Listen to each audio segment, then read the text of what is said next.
जय हिंद दोस्तों, नमस्कार। मैं हूं अभय और आप सभी का स्वागत करता हूं आपके अपने परिवार अभय एक्सेल कंप्यूटर में। दोस्तों, आज के इस वीडियो में हम डिस्कस करेंगे 1 अक्टूबर को ट्रिपल सी एग्जाम में पूछे गए मोस्ट इंपॉर्टेंट क्वेश्चंस। और इन क्वेश्चंस को हमारे पास सेंड किया है महेश चंद्र जी, जो लखनऊ से बिलोंग करते हैं, राहुल कुमार जी, प्रदीप कुमार जी, जो कासगंज से बिलोंग करते हैं, मीना राणा जी, जो कानपुर से बिलोंग करते हैं, शिवम राजवत एंड राजकुमार मौर्य जी ने। सबसे पहले इन सभी लोगों को बहुत बहुत धन्यवाद। आप भी एग्जाम के बाद क्वेश्चन हमें जरूर सेंड करिएगा। क्वेश्चन आप हमें व्हाट्सअप करना चाहते हैं तो हमारा व्हाट्सअप कॉन्टैक्ट है 8181871106। इसके अलावा फेसबुक या इंस्टाग्राम पर अभय एक्सेल कंप्यूटर सर्च करके आप हमें क्वेश्चन सेंड कर सकते हैं। अगर आप मेल करना चाहें तो हमारी मेल है abhayexcelcomputer@gmail.com। अगर आप कमेंट बॉक्स में भी क्वेश्चंस को लिख देंगे तो वहां से भी उन क्वेश्चंस को हम ले लेंगे और अपनी क्लासेस में आपके नाम के साथ उन क्वेश्चंस को जरूर डिस्कस करेंगे। आइए देखते हैं आज के क्वेश्चंस क्या हैं। महेश चंद जी ने कमेंट किया था, good afternoon sir, thanks a lot for such wonderful 2000 questions PDF in today's second shift exam. 50 से 60 क्वेश्चन उनके एग्जाम में मेरी पीडीएफ से आए थे। ठीक है, तो थैंक यू महेश जी, मुझे भी बहुत खुशी है कि मेरी 2000 क्वेश्चन की पीडीएफ आपके काम आई, आपके एग्जाम में 60 क्वेश्चन आए। ये काफी बहुत अच्छी बात है और काफी बड़ी बात है। इसके अलावा ये क्वेश्चन हमारे पास सेंड हुए हैं सेकंड शिफ्ट में, आकाश विश्वकर्मा जी ने शिफ्ट किया था। इसके अलावा ये महाराजगंज से क्वेश्चन आया था। बहुत सारे क्वेश्चन आए हैं जिन्हें हम आज की क्लासेस में और नेक्स्ट कल मॉर्निंग की क्लासेस में या इसके बाद की क्लासेस में भी डिस्कस करेंगे। पहला क्वेश्चन है हमारा, बिटकॉइन किस ब्लॉकचेन पर आधारित है।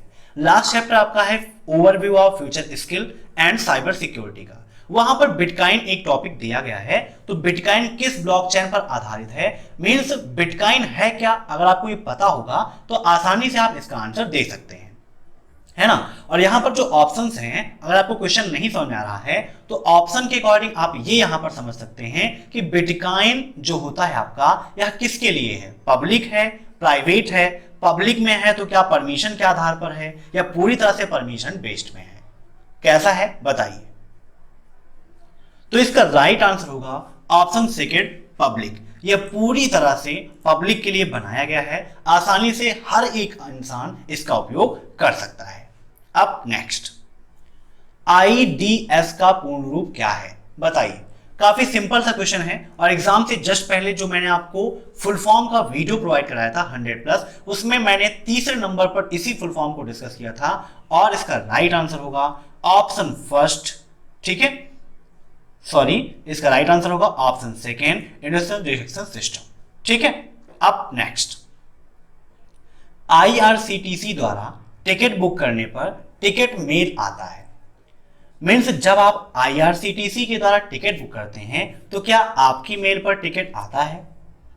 तो जी हाँ, बिल्कुल सही है। जब आप टिकट बुक करते हैं तो वहां पर जो भी मेल आप प्रोवाइड करेंगे, अगर आप अपनी मेल प्रोवाइड नहीं करते हैं, जो टिकट बुक कर रहा है वो अपनी मेल कर देता है या आप कोई दूसरी मेल करते हैं, मीन्स जो भी मेल वहां पर प्रोवाइड होगी उसी मेल पर टिकट के बारे में पूरी इंफॉर्मेशन आ जाती है। ठीक है, अब नेक्स्ट, इक्वल सम 5,2 का मान क्या होगा बताइए। 5,2, अगर आपको सम फार्मूले का उपयोग पता होगा तो आसानी से आप आंसर दे सकते हैं कि इसका आंसर क्या होगा। सम का मतलब है जोड़ना, तो 5,2 का मतलब 5 और 2 को आपस में जोड़ना है। तो 5 और 2 आप जोड़ेंगे तो राइट आंसर क्या मिलेगा आपको, ऑप्शन सेकेंड 7। ठीक है, 5 + 2 = 7। अब चलिए देखते हैं नेक्स्ट क्वेश्चन। नेक्स्ट क्वेश्चन है आपका, निम्न में से कौन सा बिजनेस से संबंधित नहीं है, B2B, B2C, G2B या C2A बताइए। राइट आंसर क्या होगा। तो सिंपल सा क्वेश्चन है, देखने में लग रहा है। B2B का फुल फॉर्म क्या है, बिजनेस टू बिजनेस। B2C का मतलब बिजनेस टू कंज्यूमर या कस्टमर। G2B का मतलब गवर्नमेंट टू बिजनेस। लेकिन C2A होता ही नहीं है ना। तो राइट आंसर क्या होगा इसका, ऑप्शन 4 C2A। ठीक है, यहां पर तीनों में बिजनेस की बातें हो रही हैं। पहले वाले में एक कंपनी से दूसरे कंपनी के बीच में बिजनेस हो रहा है, दूसरे में क्या है, बिजनेस डायरेक्ट कस्टमर से हो रहा है, कंज्यूमर से, ग्राहक से हो रहा है। तीसरे में सरकार और कंपनी के बीच में बिजनेस हो रहा है। ठीक है, तो तीनों आपके बिजनेस के अंतर्गत आ जाते हैं, लेकिन C2A कोई है ही नहीं, तो इसलिए राइट आंसर यहां पर क्या होगा, C2A हो जाएगा। अब नेक्स्ट, रोम एक वोलाटाइल मेमोरी है बताइए। ट्रू या फॉल्स? काफी इंपॉर्टेंट क्वेश्चन है। बहुत सारे स्टूडेंट्स कमेंट कर रहे हैं कि सर ट्रू एंड फॉल्स के कितने क्वेश्चंस एग्जाम में आते हैं। तो ट्रू एंड फॉल्स के क्वेश्चंस फिक्स नहीं है कि कितने आते हैं। किसी के एग्जाम में 10-15 क्वेश्चन, किसी के एग्जाम में 20-25 क्वेश्चन ट्रू एंड फॉल्स के आ रहे हैं। इससे ज्यादा ट्रू एंड फॉल्स के क्वेश्चन अभी तक किसी ने नहीं बताया कि मेरे एग्जाम में आ रहे हैं। तो रोम एक वोलाटाइल मेमोरी है, ये बिल्कुल आपका फॉल्स है, क्योंकि रोम आपका वोलाटाइल का एग्जाम्पल नहीं है। रोम आपका नॉन वोलाटाइल मेमोरी का एग्जाम्पल है। तो वोलाटाइल मेमोरी में कौन आता है? उसमें आपका आता है रैम। ठीक है, रैम का फुल फॉर्म क्या होता है, यह भी आपके लिए इंपॉर्टेंट है।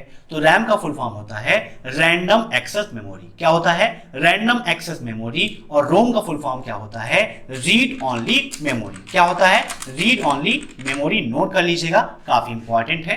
अब नेक्स्ट, बारकोड रीडर को और क्या कहते हैं? बारकोड आप सभी जानते हैं, ब्लैक कलर की पट्टियां होती हैं जो कुछ दूरी पर होती हैं। तो उनके मध्य में जो दूरी होती है उसी में सूचना प्रविष्ट की जाती है। ठीक है, उसे ही हम बोलते हैं बारकोड। और बारकोड रीडर का आविष्कार कब हुआ, यह क्वेश्चन भी आपके लिए इंपॉर्टेंट है। और किसने किया, यह भी आपके लिए इंपॉर्टेंट है। यहां पर पूछा गया है कि बारकोड रीडर को और क्या कहते हैं। तो बारकोड रीडर को हम पीओएस भी कहते हैं और प्राइस स्कैनर भी कहते हैं। तो राइट आंसर का क्या होगा? ए एंड बी दोनों। अब यहां से देखिए एक क्वेश्चन और बनता है, पीओएस का फुल फॉर्म। तो पीओएस का फुल फॉर्म जब आप देखते हैं बैंकिंग में, फाइनेंशियल में, तो वहां क्या हो जाता है? Point of sale. लेकिन यहां पर क्या है? पॉइंट ऑफ स्केल है ना। तो इसे भी याद रखिएगा, यह भी आपके एग्जाम में आ सकता है कि पीओएस का फुल फॉर्म क्या है। 4 ऑप्शंस आपको दे दी जाएंगे और वहां पर पॉइंट ऑफ सेल नहीं होगा। तो आप पहले का सोचेंगे सर ने तो बताया नहीं, इसीलिए मैं आपको बता दे रहा हूं कि पॉइंट ऑफ स्केल भी होता है। अब नेक्स्ट, डिजीलॉकर का क्या कार्य है, बताइए।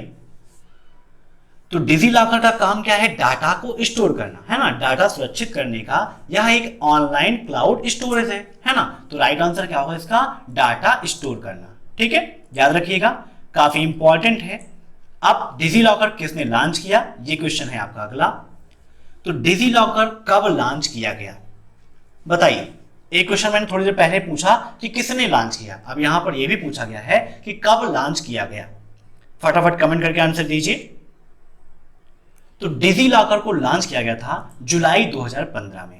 और जुलाई 2015 में किसने लॉन्च किया था? तो हमारे देश के प्रधानमंत्री माननीय श्री नरेंद्र मोदी जी द्वारा जुलाई 2015 में डिजीलॉकर को लॉन्च किया गया था, जिसका उपयोग था सभी को ऑनलाइन क्लाउड स्टोरेज प्रदान करना। अब नेक्स्ट, यूयूसीपी स्टैंड फॉर, ये नया फुल फॉर्म एग्जाम में पूछा गया है। यूयूसीपी काफी इंपॉर्टेंट क्वेश्चन आपके लिए, बताइए यूयूसीपी का फुल फॉर्म क्या है।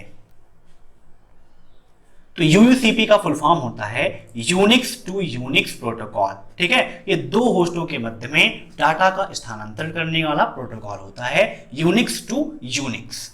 अब नेक्स्ट, एसएमटीपी स्टैंड फॉर, काफी इंपॉर्टेंट क्वेश्चन, पहले से आपको बता रहा था कि हर एग्जाम में, सबके एग्जाम में लगभग एसएमटीपी या मेल भेजने वाली प्रोटोकॉल, मेल प्राप्त करने वाली प्रोटोकॉल ये पूछता है। तो एसएमटीपी स्टैंड फॉर, एसएमटीपी का फुल फॉर्म क्या है? तो एसएमटीपी का फुल फॉर्म है सिंपल मेल ट्रांसफर प्रोटोकॉल। क्या होता है? Simple mail transfer protocol. याद रखिएगा, काफी इंपॉर्टेंट है। मेल भेजने के लिए किस प्रोटोकॉल का उपयोग करते हैं, अगर ये क्वेश्चन पूछता है तो उसका भी राइट आंसर क्या होगा? एसएमटीपी। ठीक है, इसको ही मेल भेजने वाली प्रोटोकॉल भी कहा जाता है। अगर आपसे ये पूछता है कि मेल रिसीव करने के लिए किस प्रोटोकॉल का उपयोग करते हैं, तो राइट आंसर क्या होगा आपका? POP3। POP3 का उपयोग हम मेल को रिसीव करने के लिए करते हैं। ठीक है, POP3 का फुल फॉर्म क्या होता है? Post office protocol. क्या होता है? Post office protocol. अब देखते हैं नेक्स्ट क्वेश्चन। उमंग से मोबाइल गुम होने की खोजबीन किया जाता है। मीन्स उमंग ऐप के द्वारा अगर आपका मोबाइल गुम हो गया है तो उसको आप खोज सकते हैं। बताइए ट्रू या फॉल्स। उमंग का क्या उपयोग है, मैंने आपको बताया है। इसका फुल फॉर्म क्या होता है, यह भी आपके एग्जाम में आता है। उमंग में एन क्या प्रेजेंट करता है, यह भी आपके एग्जाम में पूछा जाता है। तो यहां पर पूछा गया है कि मोबाइल गुम होने की खोजबीन करता है, तो बिल्कुल आपका फॉल्स है, क्योंकि उमंग ऐप क्या करता है? भारत सरकार द्वारा जो भी योजनाएं चलाई गई हैं उनका लाभ आप तक पहुंचाता है, ना कि मोबाइल को खोजने में इसका उपयोग किया जाता है। ठीक ठीक है, जैसे कि पीएफ है, उसके बारे में आपको जानकारी मिल जाती है। यहां तक भारत सरकार की जो भी योजनाएं हैं, लगभग सभी योजनाएं आपको इसके अंतर्गत मिल जाती हैं। अब नेक्स्ट, पीपीएफ योजना भारत सरकार द्वारा समर्पित एक लोकप्रिय दीर्घकालीन निवेश विकल्प है। पीपीएफ क्या होता है, इसका फुल फॉर्म क्या होता है, यह भी आपके लिए इंपॉर्टेंट है, आप एग्जाम में पूछा भी जाता है। तो पीपीएफ का फुल फॉर्म क्या होता है, पब्लिक प्रोविडेंट फंड, है ना। जैसे आप आम भाषा में पीएफ कहते हैं ना, जो भी काम करते हैं कंपनी में उन्हें पता होगा पीएफ के बारे में। तो पीपीएफ का फुल फॉर्म होता है पब्लिक प्रोविडेंट फंड, और इसको भारत सरकार द्वारा लॉन्च किया गया था कि जो भी वर्कर कंपनी में काम कर रहे हैं उनका हर मास पीएफ जमा होता रहेगा, जिससे कि बाद में जब भी वो रिटायरमेंट लेते हैं या जब भी उन्हें पैसे की आवश्यकता हो तो वह पीएफ के पैसे का लाभ उठा सकते हैं। काफी यूजफुल होता है, ठीक है।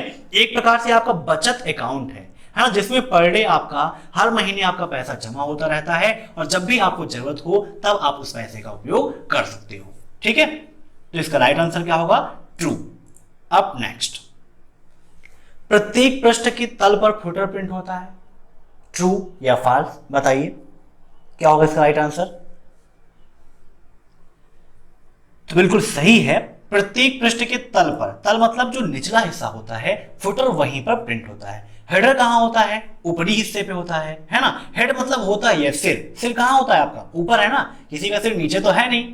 अब ये मत कहना कि सर उल्टे हो जाएंगे तो नीचे हो जाएगा। नॉर्मली भाषा में कहां होता है, ऊपर होता है, और फुट कहां होता है, पैर आपका नीचे होता है। वैसे ही प्रत्येक पृष्ठ के तल पर अर्थात निचले हिस्से पर फुटर प्रिंट होता है, ये बिल्कुल आपका सही है। अब नेक्स्ट, वैन किसको जोड़ता है, बताइए फटाफट कमेंट करिए। तो वैन का फुल फॉर्म क्या होता है, वाइड एरिया नेटवर्क। क्या होता है, वाइड एरिया नेटवर्क। और किसको जोड़ने का काम करता है, तो यह द्वीपों को जोड़ने का काम करता है ना। दो द्वीपों को, दो देशों को या एक पूरे देश को, इन सभी को जोड़ने का काम करता है, ना कि एक शहर, दो ऑफिस, इन सब में। एक शहर की बात आती है तो वहां पर मैन काम करता है। मैन का फुल फॉर्म क्या होता है, मेट्रोपॉलिटन एरिया नेटवर्क। और ऑफिसों की बात आए तो वहां पर आपका लैन काम करता है। लैन का फुल फॉर्म क्या होता है, लोकल एरिया नेटवर्क, याद कर लीजिएगा। अब नेक्स्ट, आईआईओटी का पूर्ण रूप क्या है, बताइए। आईओटी आप सभी जानते हैं क्या होता है, इंटरनेट ऑफ थिंग्स। ऐसे ही डबल आईओटी का फुल फॉर्म होता है इंडस्ट्रियल इंटरनेट ऑफ थिंग्स। क्या होता है, इंडस्ट्रियल इंटरनेट ऑफ थिंग्स। अब नेक्स्ट, बुक किए गए टिकट का स्टेटस किसके द्वारा देख सकते हैं। मान लीजिए आपने टिकट बुक किया, वो भी कंफर्म नहीं है, आप उसका स्टेटस देखना चाहते हैं कि हमारा टिकट कंफर्म हुआ या फिर नहीं हुआ, या मुझे कौन सी सीट मिली, है ना। तो इन सबको देखने के लिए हम किसका उपयोग करते हैं, ट्रेन नंबर के द्वारा दे सकते हैं, बिल्कुल नहीं। नाम के द्वारा बिल्कुल नहीं दे सकते, क्योंकि एक नाम के बहुत सारे यात्री हो सकते हैं। स्टेशन नाम तो नामुमकिन काम हो गया। लास्ट ऑप्शन हमारा क्या है, पीएनआर। तो पीएनआर नंबर के द्वारा हम ट्रेन की टिकट का स्टेटस देख सकते हैं कि हमारी सीट कंफर्म हुई या फिर नहीं हुई, वेटिंग है तो कितनी वेटिंग है ना। ये सारी जानकारी हम पीएनआर के द्वारा ले सकते हैं। अब नेक्स्ट, WLAN का पूर्ण रूप क्या है, बताइए।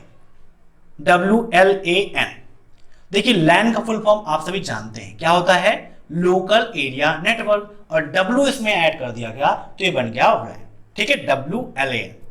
तो इसका फुल फॉर्म होता है वायरलेस लोकल एरिया नेटवर्क, ठीक है। ऐसा लोकल एरिया नेटवर्क जो पूरी तरह से वायरलेस हो, मींस उसमें कहीं पर भी वायर का उपयोग ना किया जाए। जैसे आप वाईफाई देखते हैं, है ना, तो कोई वायर तो होती नहीं है, डायरेक्टली आपका ये बिना वायर के वर्क करता है।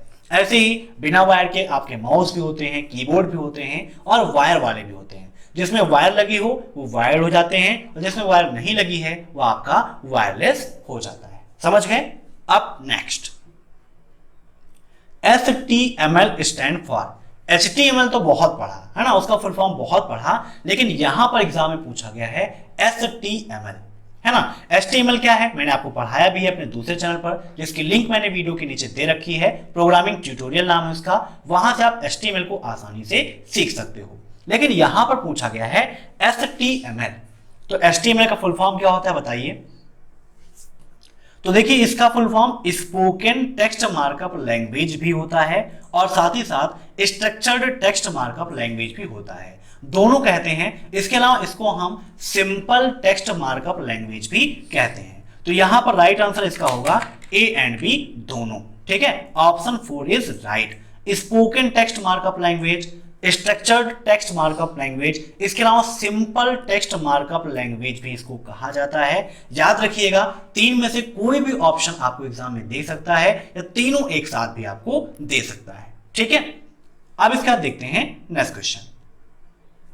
VDU visual display unit input है आउटपुट है, बताइए।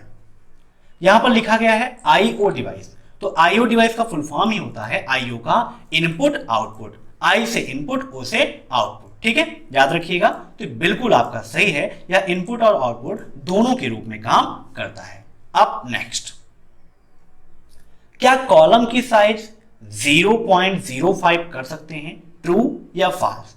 तो आइए चलते हैं लिब्रे ऑफिस कैल्क में, और कैल्क में आपको दिखाते हैं कि कॉलम की साइज को आप 0.05 कर सकते हैं या फिर नहीं। कैल्क आपके लिए काफी इंपॉर्टेंट है। एग्जाम में लिब्रे ऑफिस के काफी सारे क्वेश्चंस आ रहे हैं। लिब्रे ऑफिस की शॉर्टकट कीज आपसे बहुत ज्यादा पूछी जा रही है, इसीलिए एग्जाम से पहले ही मैंने लिब्रे ऑफिस की शॉर्टकट की का पूरा वीडियो पोस्ट किया था, जहां पर राइटर, कैल्क और इंप्रेस तीनों की शॉर्टकट की डिस्कस की थी। अगर आपने उस वीडियो को नहीं देखा है तो वीडियो के नीचे लिंक है, वहां से आप देख सकते हो। इसके अलावा चैनल को विजिट कीजिए, वहां पर भी आपको उसकी प्लेलिस्ट मिल जाएगी, वहां से भी आप उसे देख सकते हो। यहां पर आपको ऑप्शन दिया गया है फॉर्मेट का, जूम करके आपको दिखाते हैं। फॉर्मेट का ऑप्शन दिया गया है। फॉर्मेट में आपको मिलता है रो की हाइट, है ना, ऑप्टिकल हाइट, हाइट शो या कॉलम की विड्थ के बारे में मिलता है। अब वहां पर हमारा क्वेश्चन क्या पूछा गया था कि किसी कॉलम की साइज, है ना, तो कॉलम की साइज का मतलब क्या हो गया, कॉलम की विड्थ, है ना। तो कॉलम की विड्थ पर आते हैं, विड्थ पर क्लिक कर देते हैं, तो बाय डिफॉल्ट में कितनी होती है, 0.89 होती है। वहां पर क्या कहा गया है, 0.05। तो यहां पर 0.05 करते हैं और ओके कर देते हैं। तो देखिए पहला कॉलम हमारा 0.05 का हो गया है ना। मीन्स वहां पर जो कहा गया है वो बिल्कुल आपका सही है। तो राइट आंसर का क्या होगा, ट्रू होगा। कॉलम की साइज हम 0.05 कर सकते हैं। अब नेक्स्ट, जस्टिफाई करने की शॉर्टकट की क्या होती है, बताइए क्या होगा इसका राइट आंसर। काफी सिंपल सा क्वेश्चन है, जस्टिफाई करना, है ना। देखिए Ctrl+L का उपयोग क्या होता है, लेफ्ट अलाइन करना। क्या होता है, लेफ्ट अलाइन, है ना। वैसे ही Ctrl+E का क्या उपयोग होता है, किसी भी टेक्स्ट को सेंटर करना। क्या करना होता है, सेंटर में करने के लिए। सेंटर का मतलब क्या हो गया, बीच में, केंद्र में करने के लिए। वैसे ही Ctrl+J का उपयोग होता है जस्टिफाई करने के लिए। Ctrl+R का उपयोग होता है टेक्स्ट को राइट अलाइन प्रदान करने के लिए। देखिए L से लेफ्ट, E से सेंटर नहीं बनता है, लेकिन J से जस्टिफाई और R से राइट बनता है। ठीक है, याद रखिएगा, ये चारों आपके लिए इंपॉर्टेंट है और चार में से कुछ भी आपके एग्जाम में पूछा जा सकता है। अब देखते हैं next question. CVV stand for, CVV का फुल फॉर्म क्या है, बताइए। तो CVV का फुल फॉर्म होता है कार्ड वेरिफिकेशन वैल्यू। क्या होता है, कार्ड वेरिफिकेशन वैल्यू। याद रखिएगा, काफी आपके लिए इंपॉर्टेंट है। CVV कितने डिजिट का होता है, यह क्वेश्चन भी आपके एग्जाम में पूछा जाता है। तो CVV आपकी 3 डिजिट का होता है। कितने का, 3 डिजिट का। अब नेक्स्ट, QR का कार्य नहीं होता है। मीन्स QR व्यक्तिगत तौर पर, व्यवसायिक तौर पर, लोकेशन ट्रैकर के रूप में, या इनमें से कोई नहीं। QR कोड आप देख सकते हैं, बहुत सारे आपको शॉप मिलेंगे जहां पर लिखा होता है पेटीएम एक्सेप्टेड हियर, या फोन पे एक्सेप्टेड हियर, गूगल पे एक्सेप्टेड हियर, और वहां पर QR कोड बना होता है, उसको आप स्कैन करते हैं और पेमेंट कर सकते हैं। व्यक्तिगत तौर पर भी आप इसका उपयोग कर देते हैं, लेकिन लोकेशन को ट्रैक करने के लिए QR कोड का हम उपयोग नहीं करते हैं। तो राइट आंसर का क्या होगा, लोकेशन ट्रैकर, ये उसका कार्य नहीं होता है। QR का फुल फॉर्म क्या होता है, यह भी आपके लिए इंपॉर्टेंट है। तो QR का फुल फॉर्म होता है क्विक रिस्पॉन्स कोड। क्या होता है, क्विक रिस्पॉन्स कोड। याद रखिएगा, काफी इंपॉर्टेंट है। QR कोड कितने प्रकार के होते हैं, यह भी आपके लिए इंपॉर्टेंट है। तो QR कोड आपके 2 प्रकार के होते हैं। कितने प्रकार के, 2 प्रकार के। कौन कौन से, एक होता है स्थिर QR कोड और दूसरा होता है आपका गतिशील QR कोड। क्यूआर कोड का आविष्कार किसने किया? तो डेंसो वेब ने किया था। किसने किया था? डेंसो वेब ने किया था क्यूआर कोड का आविष्कार। नोट कर लीजिएगा, काफी इंपॉर्टेंट है।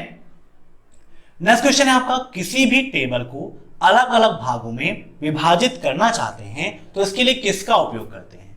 मीन्स कोई आपकी टेबल बनी हुई है, टेबल को 2 भागों में या 3 भागों में, जितने भी भागों में आप डिवाइड करना चाहते हैं उसके लिए किसका उपयोग करेंगे? फटाफट कमेंट करके आंसर दीजिए। तो इसका राइट आंसर होगा ऑप्शन फर्स्ट, स्प्लिट टेबल। अब यहां पर किसको तोड़ने की बात हुई थी? टेबल को, है ना। तो टेबल को तोड़ने के लिए हम स्प्लिट टेबल का उपयोग करेंगे। सेल को डिवाइड करना है तो स्प्लिट सेल, रो को करना है तो इसका उपयोग किया जाता है। तो यहां पर इसका राइट आंसर क्या हो जाएगा? Split table. तो स्टूडेंट्स, आज की क्लासेस में बस इतने क्वेश्चंस। अगर आपको वीडियो पसंद आया हो तो वीडियो को लाइक जरूर करिएगा।